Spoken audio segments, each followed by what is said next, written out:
একটু আধটু অভিযোগ থাকা খারাপ নয়। এত ব্যস্ত, একটা ফোন করার সময় পাসনি? কখন মেসেজ করে রেখেছি, একটু উত্তর দিতে পারছিস না?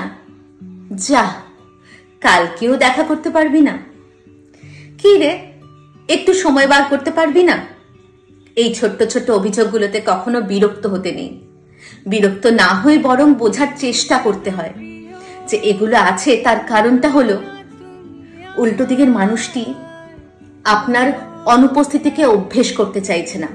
হ্যাঁ, চাইলেই যে সে পাবে না এমনটা কিন্তু সে নয়। জানেন তো, সম্পর্কে অভিযোগ না থাকা এক বিচ্ছিরি দীনতা।